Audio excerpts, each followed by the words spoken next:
tourne au son. Salut, c'est Arnaud et aujourd'hui on ne se retrouve pas pour parler d'anecdotes ou d'analyses autour du monde de la pop culture, quoique, aujourd'hui j'ai envie de partager avec vous un énième problème de YouTube. Tous les vendredis je tiens une chronique sur Hush, un média 100% vidéo qui décrypte le monde de la com. Vendredi dernier, le 15 mai 2020, j'ai parlé du problème en question, et je me suis dit qu'il était assez intéressant de mettre en avant ce problème à une audience plus large à travers cette chaîne. D'où le remontage de cette séquence pour en faire une vidéo à part entière. Bref, parlons de YouTube.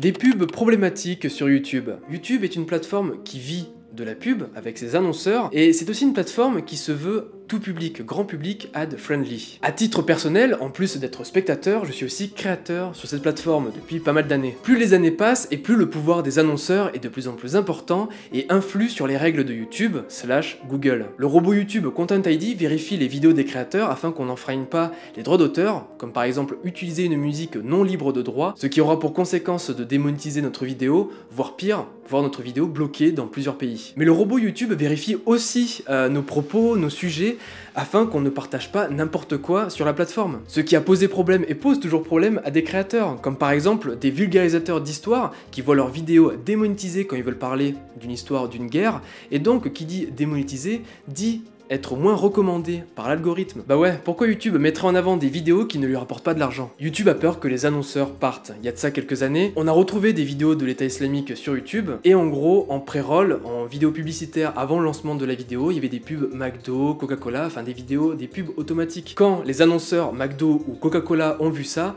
ils ont fui la plateforme. Donc ça a poussé YouTube à mettre en place des règles afin de rassurer les annonceurs. Content ID de plus en plus performant, qui vérifie nos propos et bien plus. Pour les annonceurs, c'est cool, mais pour les créateurs, il y a une sorte d'autocensure de plus en plus puissante qui est en train de se former. Aujourd'hui encore, j'ai regardé une vidéo où un créateur a supprimé des insultes qu'on dit tous les jours. Et quelle fut ma surprise mercredi soir, quand je me trimballais sur la plateforme à la recherche d'une vidéo, de voir des publicités très explicites, très directes et très choquantes. Assez surpris, j'ai décidé de contacter le support Twitter de YouTube.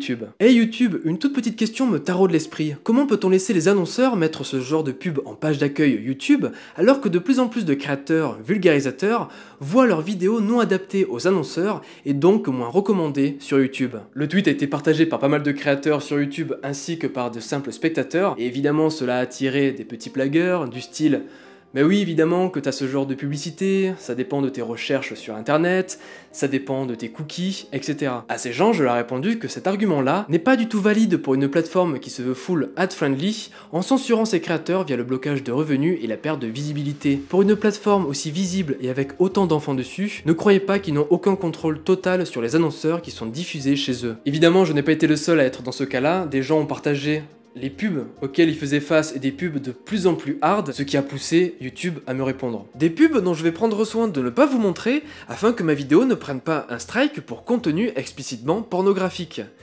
Logique. Ce qu'il faut savoir, c'est que dans la situation dans laquelle nous nous trouvons actuellement, a un impact direct sur le monde de la com et sur la présence de pas mal d'annonceurs. La cible, les clients ont été enfermés chez eux pendant des semaines, les magasins fermés, les services de livraison bloqués ou tournant au ralenti et j'en passe, soit une économie quasiment à l'arrêt. Et à l'heure où je vous parle, le déconfinement n'est pas encore total, le télétravail est encore privilégié pour des millions de salariés et les services culturels ou de loisirs, par exemple, ne sont pas encore accessibles. Si je vous dis tout ça, c'est parce que la crise sanitaire a une conséquence sur l'offre et la demande. Pourquoi la plupart des annonceurs feraient la promotion d'un produit ou d'un service pour lesquels il nous sont impossibles de se procurer ou d'en profiter? Les entreprises n'ont aucun intérêt à puiser dans leur budget com pour des campagnes publicitaires, ce qui explique aussi pourquoi les pages de pub télévisées se sont retrouvées raccourcies. Et si la plupart des annonceurs partent, il y a donc moins de concurrence sur les locations des emplacements publicitaires, ces dernières coûtent moins cher, donc ça attire de nouveaux annonceurs. Et parfois pas des bons.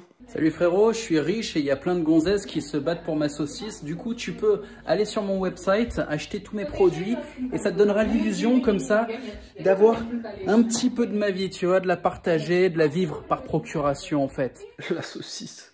Le problème que je veux soulever, c'est que le rapport de force entre créateurs et annonceurs n'est pas du tout le même. YouTube a mis en place des règles auxquelles les créateurs sont obligés de se plier, et les risques de ne pas se plier à ces règles, c'est de voir notre compte clôturé, voire démonétisé, enfin il y a pas mal de répercussions derrière. Mais en même temps, il y a des annonceurs qui peuvent partager ce genre d'images. C'est incompréhensible parce que pour une plateforme qui est aussi visible, YouTube a bien un regard sur les annonces qui sont diffusées sur leur réseau. Pour conclure, non YouTube, je ne prendrai pas le temps de remplir ton formulaire pour faire remonter ma remarque, car vu la force avec laquelle tu nous prends pour des cons, nous, créateurs et spectateurs, je ne pense pas qu'un simple formulaire changera quoi que ce soit. Certes, c'était une bonne idée de pomper la prévisualisation vidéo de Pornhub, mais t'étais pas obligé de pomper aussi leur annonceur. Bref, merci YouTube, merci cette plateforme tout public. Mais merci à vous vraiment d'avoir suivi jusqu'au bout cette vidéo un peu spéciale, oui il en faut bien un moment donné sur une chaîne YouTube. J'espère que ce coup de gueule vous aura aussi été un peu didactique, que vous aurez appris 2-3 trucs.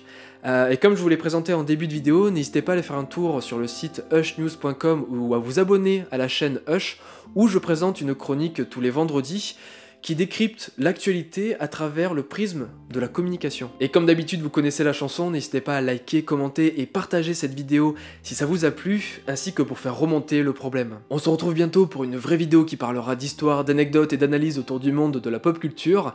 D'ici là, à bientôt, et faites attention à ce que vous voyez sur internet. Ciao.